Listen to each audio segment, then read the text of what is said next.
What's up, world? Welcome back to Radical Investors, where we talk about stocks, crypto, NFTs, and all the ways how to make the money. I'm Wasu. I'm Hamed. And today we're talking about the collapse of Voyager. They just filed Chapter 11 bankruptcy. We're going to give you our thoughts on it. Let's go.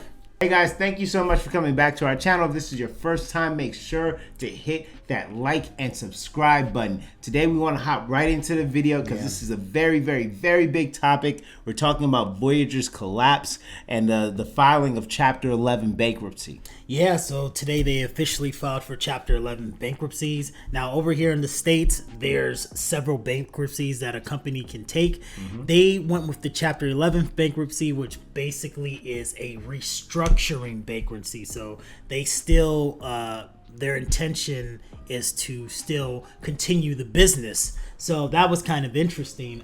We have our reasons for why they probably did that, but let's just read just an article going into what the details are. So they voluntarily filed Chapter 11 process to maximize value for all stakeholders. As part of this process, the company and its main operating subsidiaries filed voluntary petitions for reorganization. The company intends to seek recognition of Chapter 11 case in Ontario. So this comprehensive reorganization is the best way to protect assets on the platform and maximize value for all stakeholders, including customers. This was the CEO of Voyager, Stephen Erloff. Voyager's platform was built to empower investors by providing access to crypto asset trading with simplicity, speed, liquidity, and transparency. Wow. While I strongly believe in this future, the prolonged volatility and contagion in the crypto markets over the past few months, and the default of Three Arrows Capital on a loan the company's subsidiaries require use to take deliberate and decisive action now. The Chapter 11 process provides an efficient and equitable mechanism to maximize recovery. Okay. Enough with man. the BS. Waste man. Oh, Jesus Christ. So we know they're completely full of it, bros. The thing is, they mentioned Three Arrow Capital. They gave Three Arrow Capital a $650 million unsecured loan. Unsecured. So just on a handshake, they said, okay, guys, you have it. That tells you right there that these are not serious business people. The thing about it is they went and they made that loan. That's one of them. God knows what other type of loaning deals they're doing. They bought all these big fancy houses, all on the backs of the customer's money. Right. People who went to them, believed in what they were saying, secured their money on their platforms. That money enabled them to do all these things. So once again, the little guy suffers. The big guys, they continue to get their salaries. They'll continue to be good. They'll raise some other money. They'll build another company. They won't go to jail. Nothing bad will happen to these people. But the people that have been completely wrecked, that trusted these D-heads, have been completely wrecked, and some people won't recover from this. Some people will take a decade to recover. Some people will take 5 years. Some people won't be able to double and triple down in the down season right now because they're in this major hole. So it's really messed up. It's a messed up situation. So let's unpack. Let's unpack it. So with a Chapter 11, that means restructuring. That means the executives aren't losing their jobs, guys. That means they're going to continue to collect their salaries as they quote unquote restructure the deal for the benefits of the customer. That's what they're telling us. So they're going to collect their salaries. And then also, just to really lean into how they really deceived the customer, was they mentioned that USD on their platform was FDIC, which wasn't the case. So so we have to remember, Voyager was basically acting as a quasi bank where you could store your crypto assets and your USD, your actual US dollars, right? So now think about that. Let's not just talk about the individuals that have exposure that wanted their percentages on their crypto assets. Let's talk about the individuals that might have just put a couple $100,000 or a couple $1,000 in their USD over there. That's madness. That's complete madness.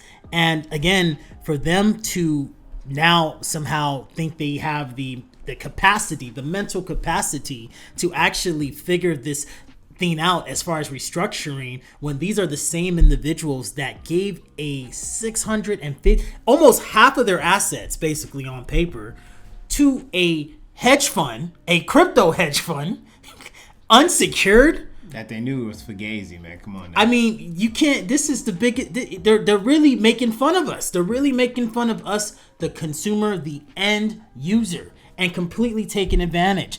And this is just another example of just how, we always hear of, like, obviously the big banks, but what is this? Yeah. Right? Well, how is this? How are they operating? So it's definitely gonna have to, I think the crypto community is really gonna have to really take their independence, really, right? We just had Independence Day, but really declare their own each individual, each crypto investor. You really need to really have your stuff in order and have your hygiene, right? Your crypto hygiene, because they are taking advantage of customers, guys. That's what they're doing right now. Yeah, we know the space is definitely a newer space, and anytime you have a new space, you're going to attract crooks and people with ill intentions, with the smiley faces, and they maybe they had great intentions. I don't know, but once you start, really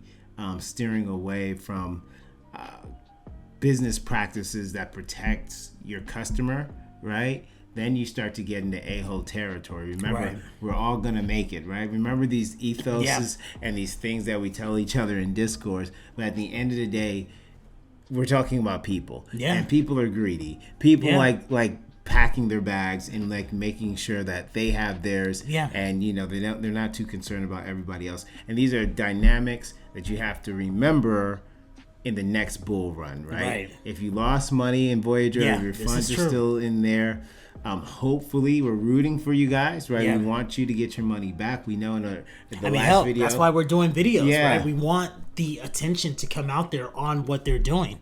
You know? So we want you guys to get your money back, but moving forward, you have to keep these things in mind. That's true. That, we're in a very, very new space with a lot of people that will tell you everything that you want to hear. Right. Basically, look at the whole DeFi sector. Some businesses are not even just rugs. Some businesses just fail. Yeah. Right? So we have to keep all those things in mind. You don't want to put all your eggs in one basket.